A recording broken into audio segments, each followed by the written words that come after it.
Hello and welcome. My name's James. I'm the candidate coach, and it's great to have you with me today for our workshop. In this particular workshop, we're going to look at how you can prepare really well and then stand out when you're attending a job interview. Now, when it comes to the point that you've actually landed an interview, you've put in a huge amount of work to get to this particular point. You've probably spent a lot of time on the job boards looking for that right role. You've hopefully been tailoring your resume and tailoring your cover letter.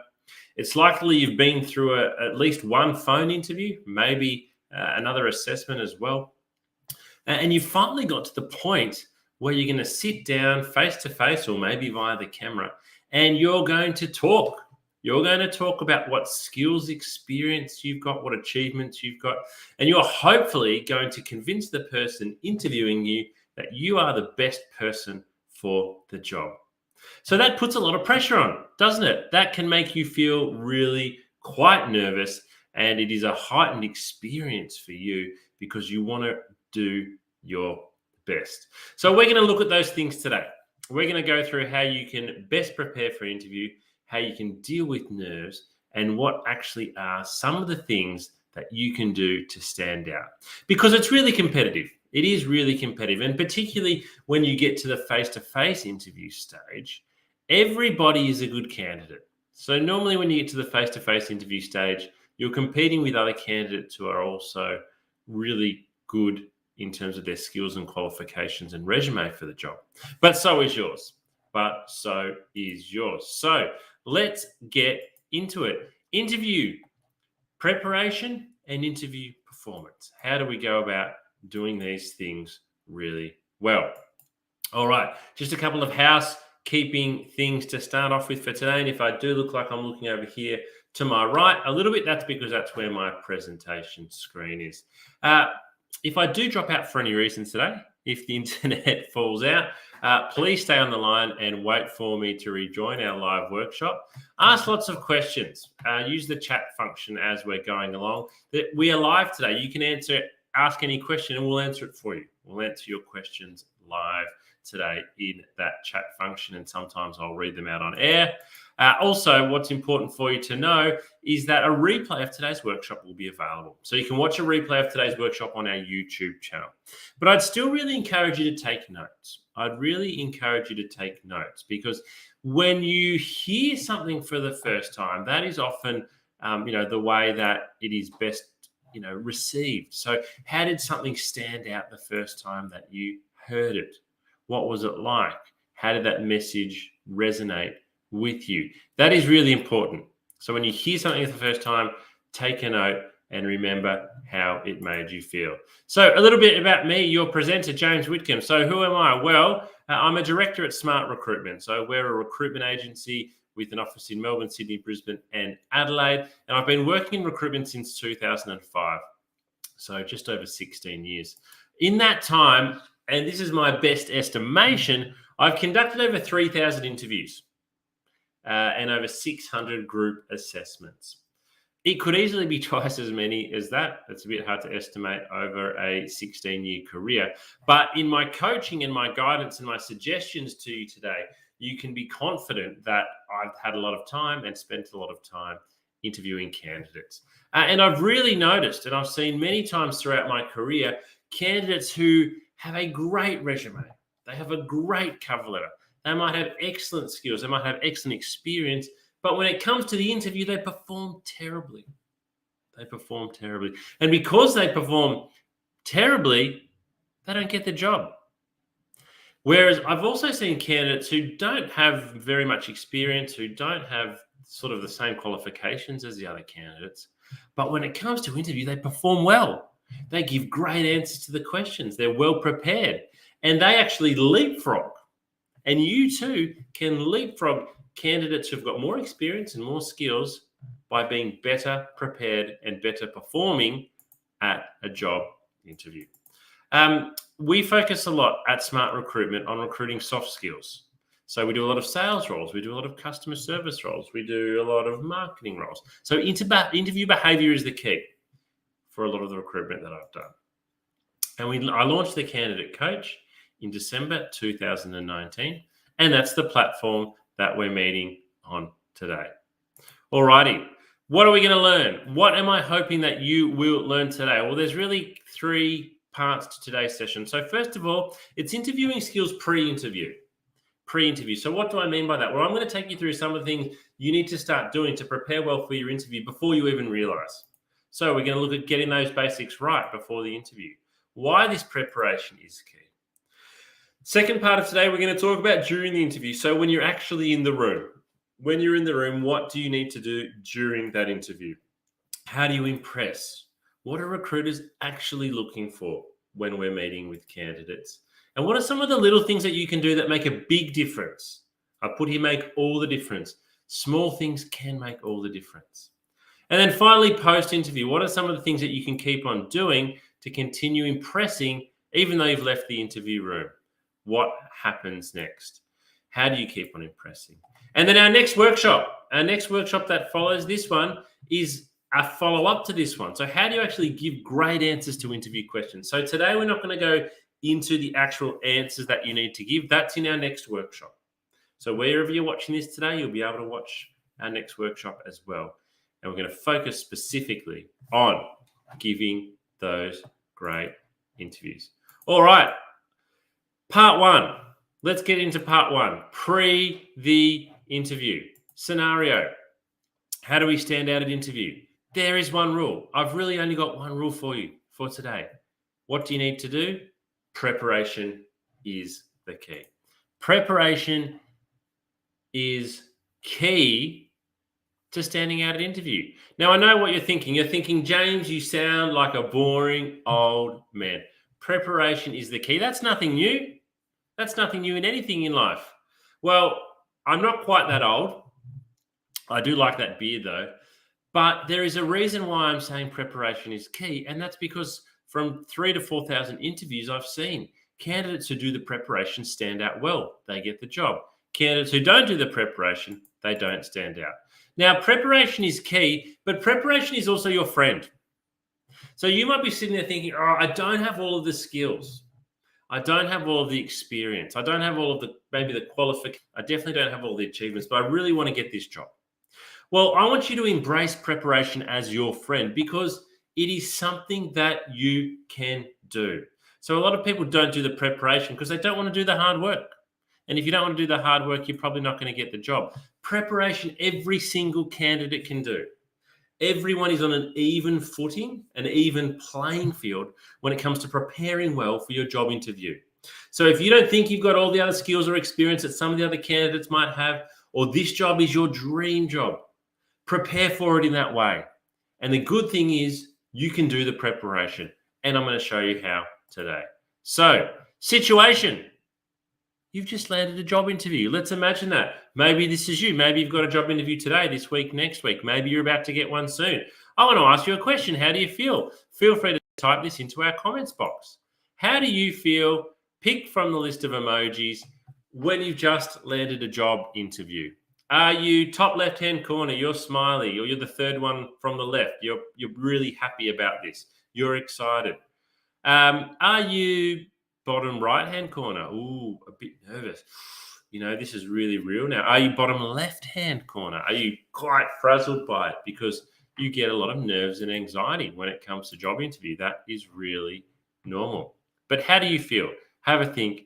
Type your emoji into the comments box. Because I want you to think about something. If you can ask really good questions, it's going to help you best prepare. And when we move into the actual interview room, we want to be as calm as possible. So when you've landed a job interview and you're on the phone and the person says, hey, congratulations, we would like to invite you in for an interview. We would like to invite you in for an interview. We want you to come in. You work out the time. A lot of people go, that's great. Yes, I'll be there Thursday at 10 o'clock. And they hang up the phone. They go, oh, I've landed a job interview. Mom, I've got a job interview. Great. Unfortunately, you've missed a really big opportunity. You have missed a really big opportunity because there are some questions that you really need to answer before you hang up the phone. And if you can answer some of these questions, ask some of these questions, then it's going to give you a really good inside running to performing well at the interview. So let's have a look at these questions before you actually hang up the phone. So when someone says, we want you to come in for an interview, these are some of the questions you need to consider asking. First of all, who am I meeting with? Who am I meeting with? Not just their name, most importantly, their position. You need to understand who they are and what they do. Because if you're meeting with the recruiter, the HR manager, the line manager, the CEO, the interview is likely to be very different. If you're meeting with the recruitment coordinator or the CEO, wow, that is going to be a very different interview. You need to know who you're meeting so that you can prepare. You need to look them up on LinkedIn. Get an understanding of who they are and what they do and what their interests are. When you look them up on LinkedIn, you can actually then use this information at interview. I love it when a candidate says to me, hey, James, I checked out your LinkedIn profile before the interview and I read one of your articles. I think your article on how to write a great cover letter was great. What that shows me is this candidate is really doing their research into the job and into the company and into the interview. And I'm impressed. It's also a little bit of an ego stroke for me. There's nothing wrong with you doing that. Look up the person that you're going to meet with, find out something about them, let them know during the interview process that you've investigated them a little bit. Because that's what we want to see in candidates, and that's what helps you to stand out. All right, question number 2 you might consider asking, what should I expect? What should I actually expect at the interview? This is a broad, open-ended question, and it can give you some really good insight. The recruiter might say, oh, well, this is going to be a group assessment, and you'll be there for 3 hours. Oh, okay. Did you know that? Were you expecting a one-on-one interview? It's an open-ended question. So you don't know exactly what you're going to get here, but it can give you some great insight. Learn from this question a little bit about what will happen. What type of questions will be asked? Again, this is a great question. In some interviews, they might go through all different types of questions. And in our next workshop, we'll talk about how to answer them. But the person might say, well, look, this is just the first interview and there'll be 3. So it's just a little bit about getting to know you as a person. Or the person might say, well, look, you're meeting the engineering manager and they'll ask you some very technical questions straight away. If you can know what type of questions you're going to be asked, guess what? We can go away to prepare and we can practice our answers. So straight away, imagine if you knew what was on the screen there. I know what to expect at the interview and I know what type of questions I'm going to be asked. Oh, straight away, doesn't that make you feel just a little bit more comfortable if you know what to expect and you know what interview questions are going to be asked? Again, we can go away, we can prepare. It'll help us with our nerves. It'll help us to stand out. Okay, what should I wear to the interview? Now, this continues to change and evolve. It's also probably changed and evolved as COVID's hit because a lot more interviews are from home. But you need to know. Previously, you just kind of got, gentlemen, it's a suit, jacket, it's a shirt, maybe it's a tie, but not so much anymore. If you're going for a role with a marketing agency and everybody wears polo shirts and chinos, maybe to the interview you shouldn't wear a tie. But if you don't ask, you won't know. So ask the person, what is expected for me to wear at this type of interview? What's right for the organization? What is car parking like? Or what is transport like getting there? You need to know. You need to give yourself plenty of time. You don't want to be turning up to a CBD interview and realize, hey, all the parking around here is only for 30 minutes. I'm going to go and have to park 5 blocks away and I'm going to be late. Get there early and relaxed. How long will the interview take? It's a little bit like the previous one. Maybe you're going for an interview during your lunch work break and you've only allowed 45 minutes and you get there and it is an hour and a half long assessment.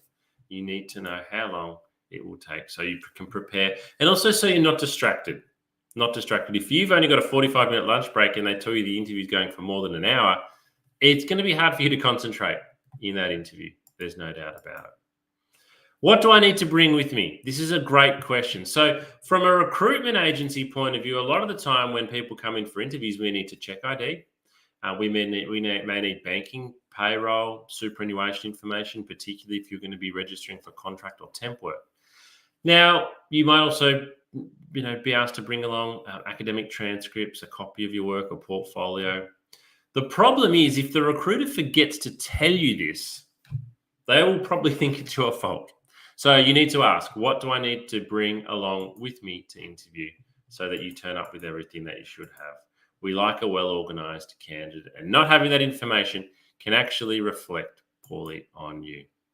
All right. And the most important question of all, the question that can give you the best opportunity to get a head start on every other candidate that's being interviewed. So even if every other candidate that's being interviewed has asked these first few questions, if you ask this next question, this question that I'm going to show you in red, this is going to give you a great head start and inside opportunity.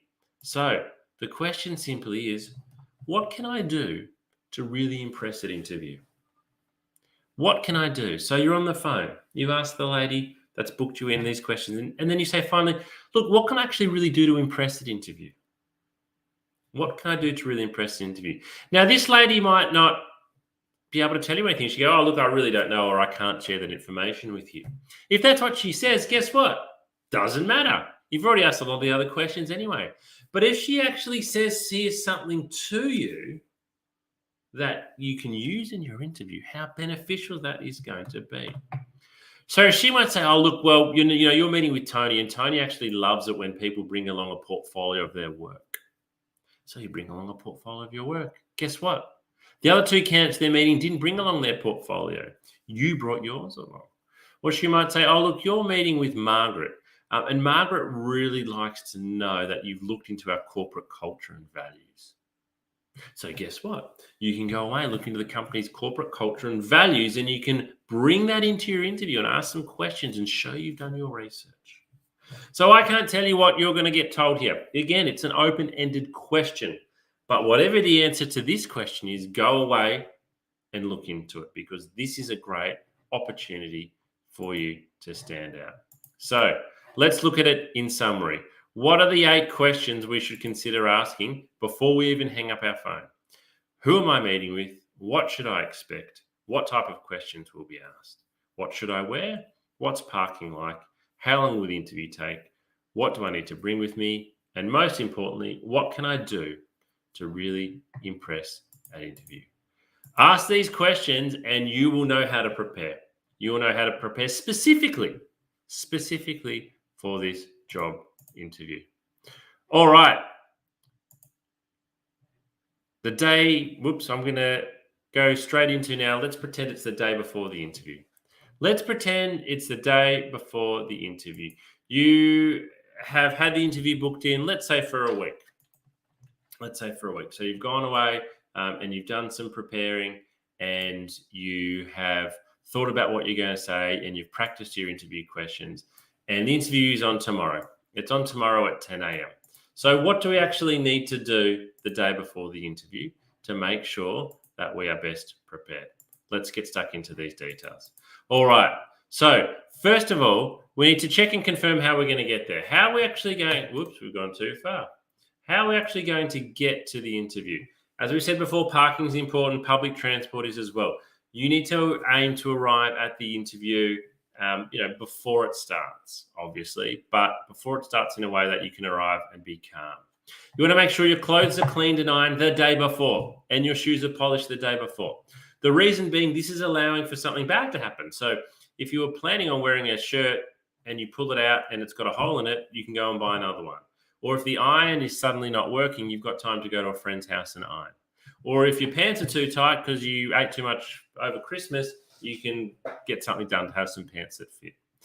Get it done the day before. Likewise, all your documents are printed. So if you've been asked to bring along payroll information and you've been asked to bring an academic transcript, get it all sorted the day before, because the printer might run out of ink, or it might not print well, or your housemate's on the computer and can't get off in time for you to print.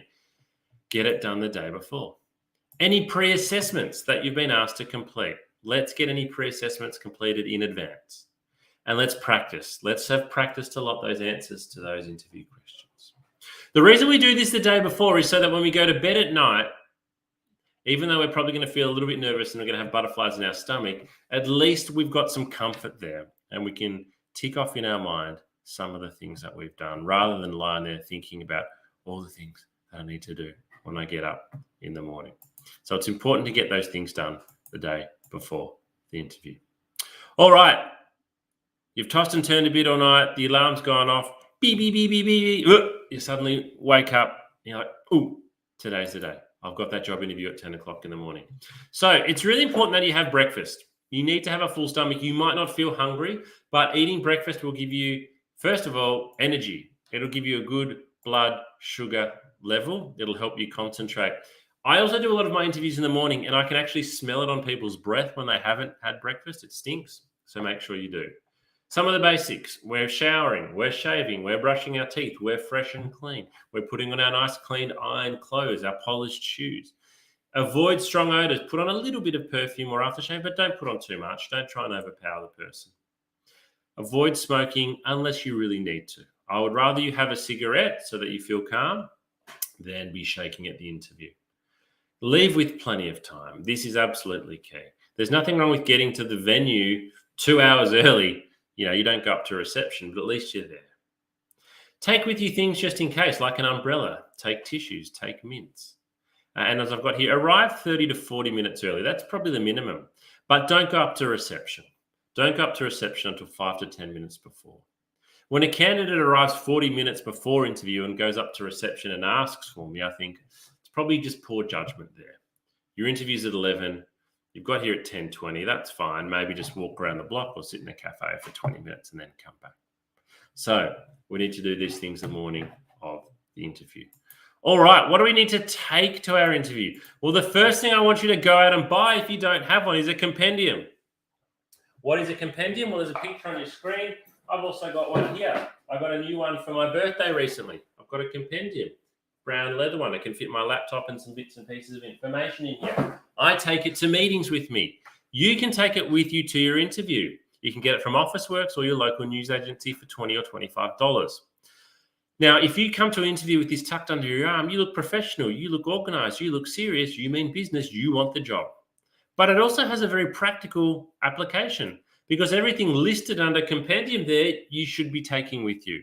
A copy of your resume, a copy of your letter, your elevator pitch. We run a workshop on elevator pitches. Look that up if you'd like to attend it. We need to take written questions so that we can look down and see what our questions were when the time comes. You might think, but they've already got my resume, James. And yes, they probably do. But let me ask you, if somebody comes and joins your interview halfway through and they don't have your resume, you can lean across and hand it to them. Also, you might be talking about, or you might be asked about some of the things on your resume. If you just look down, you've got it in front of you. The questions are really important. You won't ask 5 or 6 questions, but at the end of the interview, nearly every recruiter will say, do you have any questions at all for me? And this is such an important opportunity for you to stand out. So write down 5 or 6 questions and pick the best 3 at the time.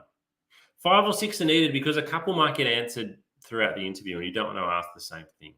But the questions you ask should show that you've done some research. At a minimum, show that you've done some research. And then the other information there, as you see on the screen, it is important for you to take along. Okay, so what have we talked about? Preparation is key. Preparation is your friend. Preparation you can do. Let me ask you a question. Can you do everything I've asked you so far? Can you do everything I've asked you so far? It's actually not a question. It should be a statement. You need to do everything I've asked you so far. It is very basic. We're still at the basic stage. You need to be doing these things. Alrighty.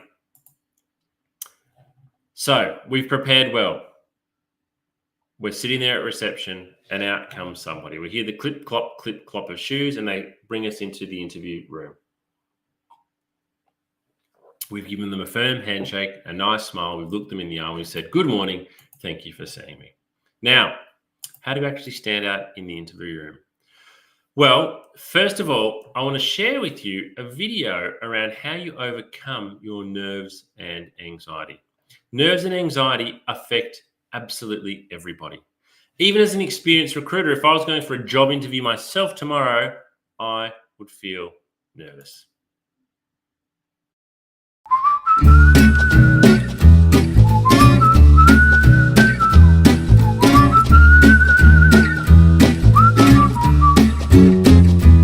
Thanks for joining us at the Candidate Coach, Dr. Barker. Tell us a bit about your background and the type of work you do. I am Dr. Sarah Barker. I'm a clinical psychologist. I've worked in workplace mental health with Black Dog Institute for the past 7 years.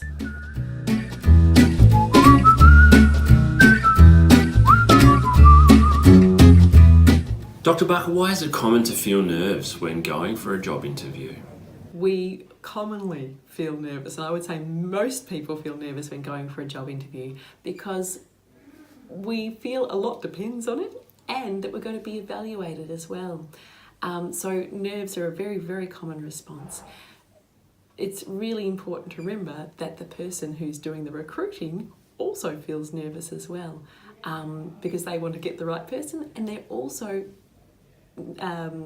aware that they're expecting people to come in feeling nervous as well. They know that that's a common human experience.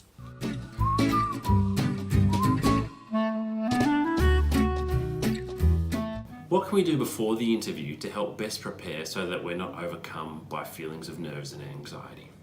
To best prepare ourselves to avoid some of those feelings of anxiety and nerves before an interview, firstly is to accept, I think, that they're going to be there. And actually, a few nerves are actually helpful. They help us give our best performance, give our best answers, think the best on the spot. So accepting that there's going to be a level of nerves is okay. But I think also probably an hour beforehand or the morning before the interview, really practicing some breathing strategies, whichever is your favourite breathing strategy, to calm those nerves down, calm the system down, calm the breath down, and allow your body to relax as much as it can into the interview. I also think preparing answers and having a practice in front of the mirror of some likely answers that are going to be, or likely responses to questions that are going to be asked, can be very, very reassuring, because often the questions we predict are there.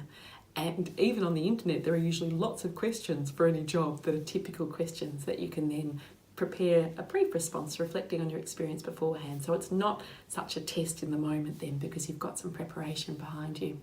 The other thing I think too is reminding yourself, I've got this far and this is a good thing. And, they're interested in getting to know me. I'm also interested in getting to know them, and concentrate on the relationship too and enjoy the relationship as much as you can. They're usually going to try and put you at ease so that they can see how you respond as well.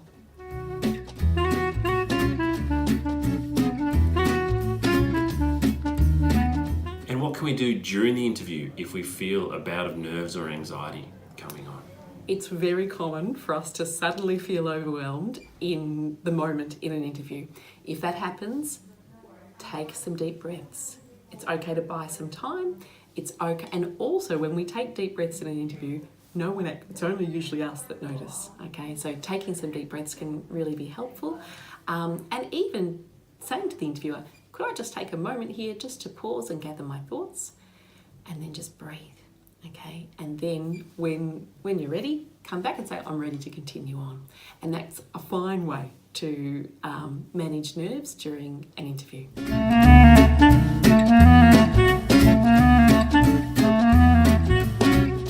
One tip that I think is a really useful one is to have a practice of your responses to the likely questions in front of the mirror. Something you might notice is that the questions you're feeling more confident about, you'll smile more, you'll be more relaxed, you'll, strut your stuff a little bit as you respond. You'll notice too, the questions you feel less confident about, you might stop smiling or your face might change. Those questions are the ones you need to practice a little bit more at, and remind yourself of your confidence with that, or prepare your answer so that you do feel more confident, because your face will actually tell you in the mirror, and that can be good preparation for the actual interview of knowing where to focus on in feeling more strong in your responses.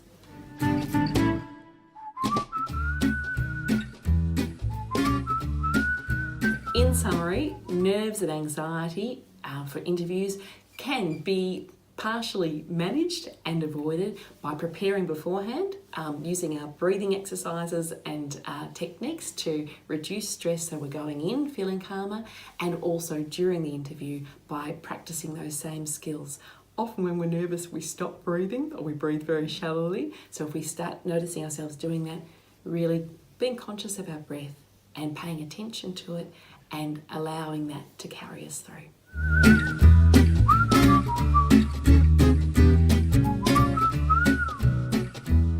Thanks for watching today, and we hope this has helped you best prepare for your next job interview. Good luck.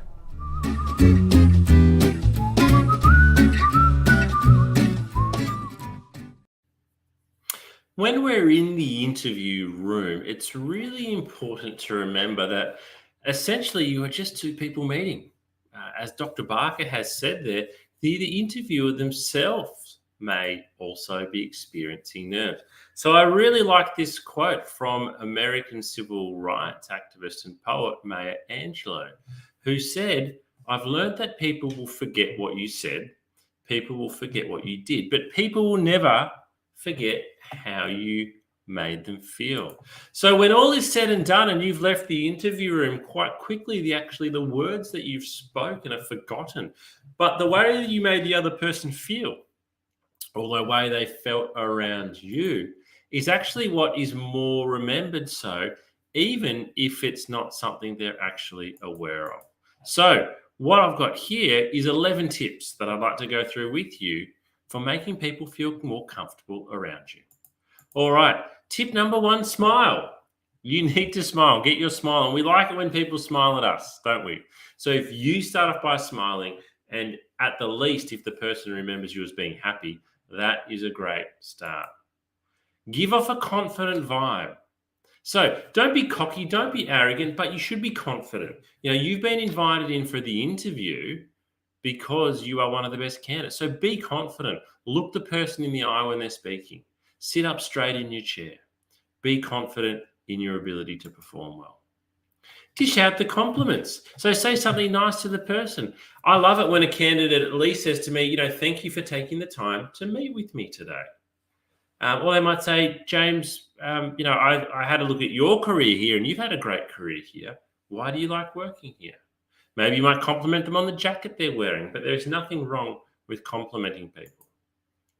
Slow your roll. So what this means is just slow things down. You're not in a race. A lot of candidates get into the interview room, and because they already are nervous, they talk very quickly. And because they talk quickly, they just race through things. You're in the interview room. You're here now. To take that deep breath, as Dr. Barker says, slow things down. Have open body language. So open body language, a bit like I'm sitting in front of you now. I'm looking down the barrel of the camera. So look the person in the eye. Have your shoulders facing them. So don't close, don't cross your arms. Let me zoom in on my camera a little bit. Crossing your arms, that's closed body language. You probably don't feel like I'm engaging with you as much. On the side a little bit is closed body language. Looking down a lot at your hands. So if you are nervous, a lot of people look at their hands.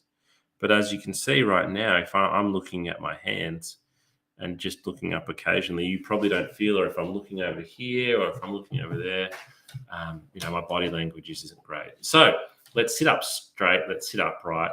Let's look the person in the eye and have open body language. Show that you're actually listening. So some things just like sometimes nodding or saying, that's really important. Use the mirroring technique. So if there are particular words or phrases that the person you're speaking with or who's asking you questions uses a lot, there's nothing wrong with you using them too. Make the other person feel at home. As Dr. Barker said, your interviewer, it could be the first time they've interviewed somebody ever, or they might only interview every couple of years. They might be nervous. So try to create that atmosphere of comfort. And one of the best ways of doing that is creating a laugh. What's something you can share that's quite funny, or a funny story from work. You don't need to roll out jokes, but if you have the opportunity to laugh, do so. And be really honest. A lot of candidates are very guarded in job interviews, but if you can leave the room and the person feels like you are honest with them, they'll feel like they can trust you. Remember to be nice. Again, at the end of the interview, I love it when a candidate just says, thank you for seeing me today. So we've got a lot of things there that you can do. And all of these types of things will help the person that you're meeting with feel comfortable around you. And if they feel comfortable around you, they are more likely to think that you're a really suited candidate for the job. Now, I know that doesn't sound potentially politically correct, but it's human nature. So it's important to understand human nature because it applies in all settings, but particularly in a job interview. So we can also stand out in the interview room by impressing with our knowledge of the organization. We want to show that we know what the organization does and stands for. That information is readily available. We want to know about their values and beliefs. Market knowledge is really important. You will really impress at the job interview if you can talk about what you know about the market at the moment. If you've been reading and you can bring into your interview questions anything in the recent media or any publications that the organization has produced or about the industry that you're applying for this job in. You can impress with your knowledge of the actual position by showing you know what a good job looks like. And you will talk about when you performed well or that you understand what it takes to perform well in this job. Link your experience and link your education back to the position. And understand, show that you've got an understanding of the impact the position has. But thirdly, impress with what you will bring to the team. Well, what does that mean? The person interviewing you is potentially going to be your new colleague. So they're looking at you and they're thinking, do I want to work with this person? Do I want to sit next to them? Do I want them sitting next to me for 8 hours a day, 40 hours a week, 48 weeks of the year for the next 3 years? If the person doesn't like you or doesn't get along with you and you make things awkward, then guess what? You're not going to get the job because they're not going to want to work with you. So you are a potential colleague of everyone who is meeting you. Make them want to work with you. Now, what's with all the research? I am asking you to do a lot of research. Get research into the company, research into the position. Why do I ask you to do so much research? Well, I want to share a quote with you. And if you've attended any of my other workshops, you'll be familiar with this quote. It's from Stefan Wheeler, who's a well-known recruiter in Melbourne. And Stefan says, credentials on your resume will get you that first interview, but it's not the key to your next position. Looking at the people we hired recently or who will be joining us shortly, there is one thing they all have in common. They were uber prepared. They have dug deep into what we do and stand for. They impressed us with their understanding of our business and the problems we are trying to solve. Yet not all of them were exactly what we were looking for. On the opposite side, I interviewed a candidate the other day who looked great on paper. But when I spoke with her, she had no idea what we were doing and said she'd only research a company once she lands an on-site interview. Well, it's a Zoom interview these days. Though if you haven't spent any time researching our company, you are missing the mark. I understand doing research takes effort and you don't even know if it will pay off. However, that's exactly what other applicants do to get the job, and they're the ones you compete with right from the beginning of your application. I'm going to read that last paragraph again. I understand doing research takes effort and you don't even know if it will pay off. However, that's exactly what other applicants do to get the job, and they're the ones you're competing with right from the beginning of your application. So if you don't want to do the research, that's fine, but the other candidates are. And a candidate who answers questions confidently gives the interviewer a great sense that they are top performer. We translate confident interview answers into competent candidate for the job. It is that simple. All right, video interviews. Let's take a moment to talk about video interviews because they are so common at the moment.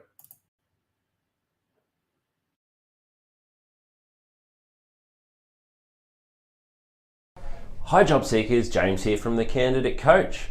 One of the most common questions we've been receiving lately is around how to best prepare for a video interview. Due to the circumstances over the last 12 to 18 months, video interviews have become the most common way of meeting a candidate, replacing the in-person, face-to-face interview. So here are my top tips for what you need to do to make sure you are best prepared and presenting yourself as well as you possibly can when your interview is over video. So there's 4 main things that you really need to consider. The first thing is camera height. This is the biggest mistake that a lot of people make, is getting the height of their camera wrong. If you've got a laptop, for example, that is sitting on a desk, you need to lift it up. The camera should always be at eye height. You want to imagine the lens of a camera is the eyeball of a person. So if you are looking down at your laptop or your phone, it's going to look back up your nose. So keep the camera positioned at eye height. One of the great ways to do that is to buy a tripod, something like this. So if you don't have a tripod, it's well worth going out and spending the money. And here's another one that I've got here. This one in particular I find to be really, really good. These have both got lights which help, but this one here, you can adjust it to a full standing height if you like. And it's available for not much money from a retail store. The second thing that is really important is the lighting. So having the light shining on your face. You don't want to have light shining from behind you because that creates a lot of glare. So have the light shining on your face, sit with a window facing you so that you are looking nice and clear on camera. The third thing is audio. You need to be in a nice quiet space so your voice comes across clearly, so that you don't have to yell, so that the sound is not distorted. If you are using a laptop, make sure you check about the sound direction. Some microphones only record from directly in front, and if you tilt your head sideways, the audio quality can go down quite significantly. And the fourth thing is, remember to show some personality with video interviewing. A lot of people speak to a camera in a different way that they speak to a person. So again, look at the lens of the camera and imagine you're speaking to a person. Smile, talk with your hands if that's what you do, but don't look around the room. If you're nervous, don't look down at your hands. Look at the camera and give an answer as if you were giving it to a person. This can be challenging, particularly if you are being asked to record answers and there's not actually a person that you are speaking to, but personality definitely comes through on video, so make sure you show yours. And with everything, practice. If you're not sure how you're going to present, or you think, I don't think this is going to work really well, set up your camera, hit record, and just speak to the camera. Talk, see how you look, and practice several times. This is going to be the new norm, or not the new norm, it is the norm for quite some time now, so it's really important that you understand how to best prepare for video interviewing. Good luck.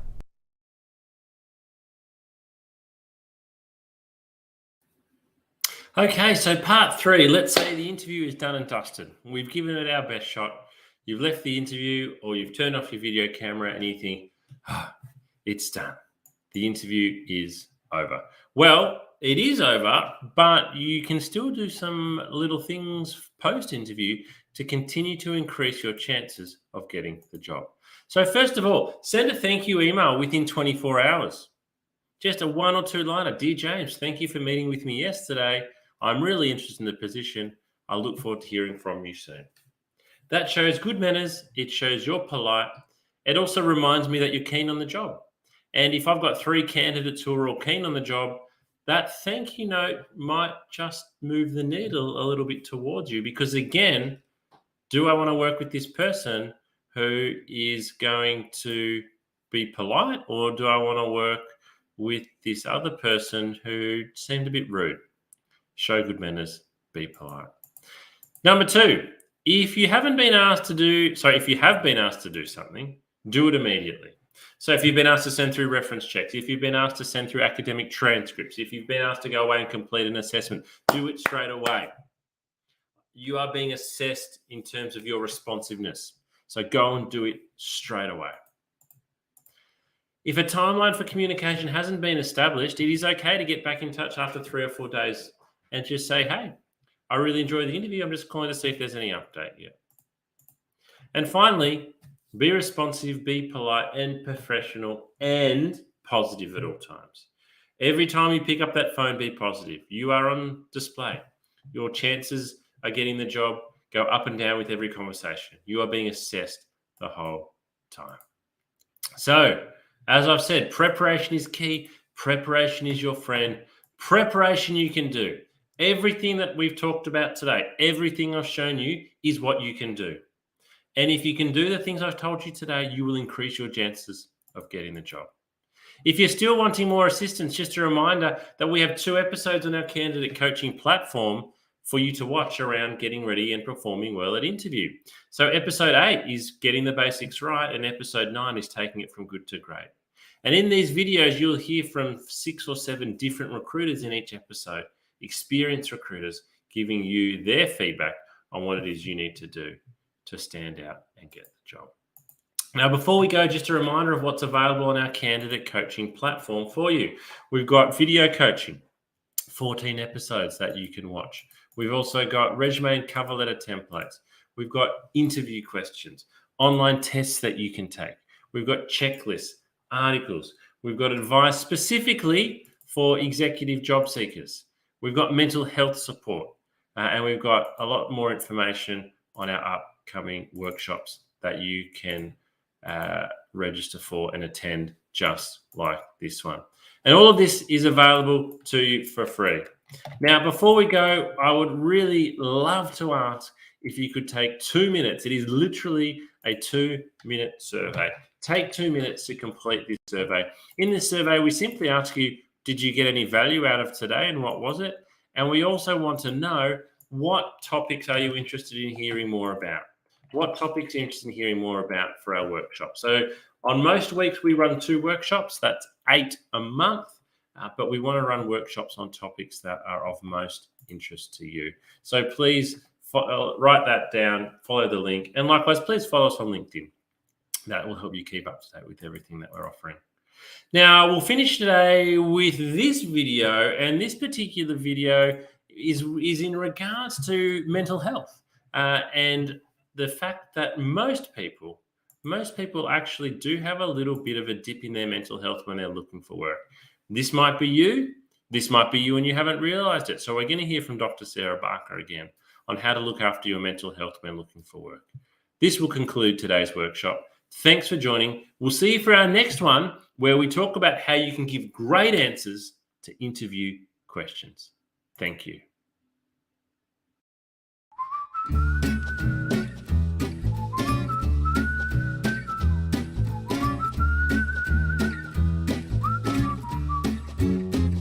If you're not feeling terrific at the moment and you feel like your mental well-being has taken a little bit of a dip, please remember this is not going to last forever. There's lots you can do to manage your mental health and get back on top of it.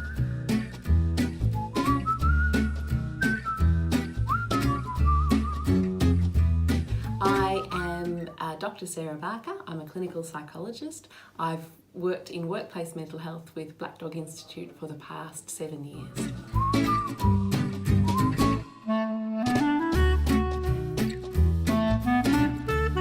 I work with a lot of adults and young people, anxiety, depression, trauma as well, a range of issues, and many who are looking for work and undergoing that process of trying to find employment.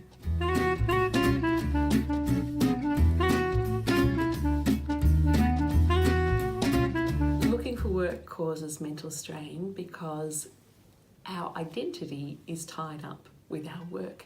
Work gives us meaning, it gives us purpose, it gives us company and connection. So it's stressful for lots of reasons looking for work, and it can take a toll on our mental health.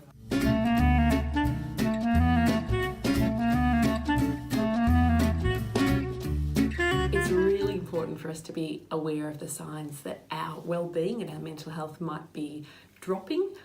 Probably the biggest sign is changes in behaviour. So that might be changes in the way we're thinking or talking to ourselves. We might be saying things like, who would employ me? I'll never get a job. We might be really down on ourselves and really hard and critical on ourselves when normally we're not so hard and critical. We might also, in our relationships, change our behaviour. We might be more snappy or more irritable with people that we love, that normally we might be a little bit irritable sometimes, but not irritable in that way. Losing interest in things that usually sparked us and ignited us and gave us joy. So perhaps usually we like walking the dog and suddenly we start thinking, I can't be bothered walking the dog today.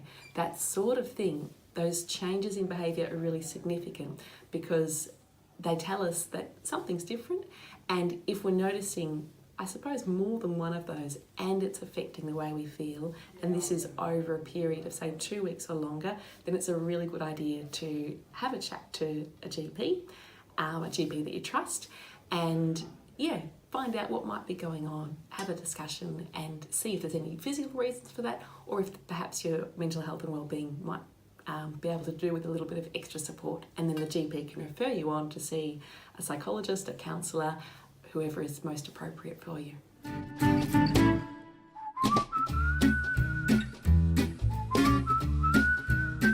There are so many great things you can do to look after your mental health when you're looking for work, and it's really important that you do. My very top tip would be really talking kindly to yourself and being compassionate with yourself.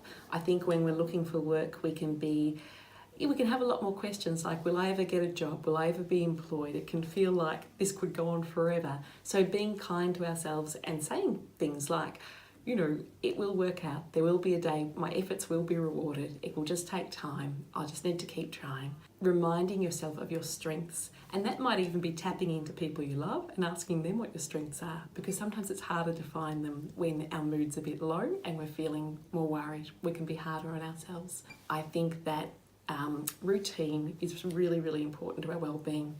When we're looking for work, we mightn't have such a regular routine because there mightn't be a 9 to 5 start and finish time for a job, or there isn't.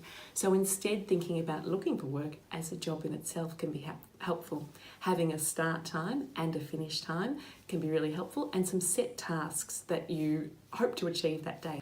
Purpose is really important too. So purpose might come through routine, but it can also come through other things. Meaning's really important, and our work gives us meaning. So when we're looking for work, meaning mightn't feel like it's there as much.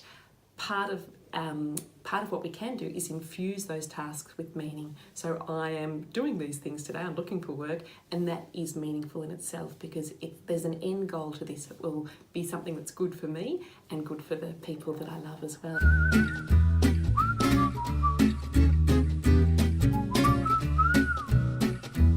Some excellent resources for looking after well-being when looking for work are the Headgear app. The Headgear app is free, it's evidence-based, it's developed by Black Dog Institute, and it is fun to use.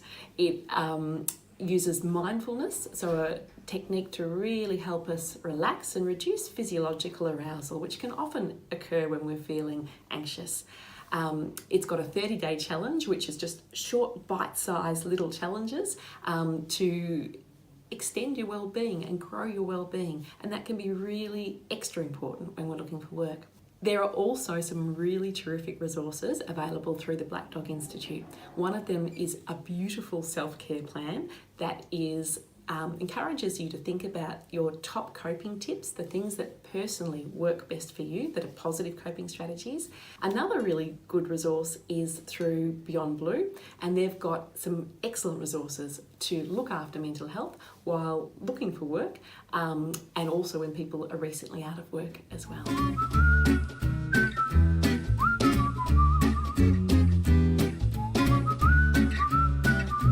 Probably time to seek professional assistance when you notice your mood is lower and you're feeling more down than usual, when you're worrying more and perhaps worrying excessively about things that you wouldn't normally worry about, and perhaps in your relationships too, when you're more tense with people and perhaps more snappy or irritable.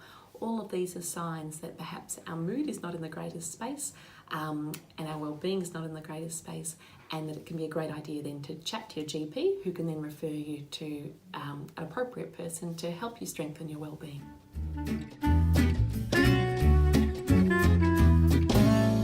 It's very common for people to have a dip, but please know that that's not going to last forever, and that there's lots you can do through looking after yourself, but also through getting access to professional support that can really give you a boost again and get you back feeling good as you're looking for work.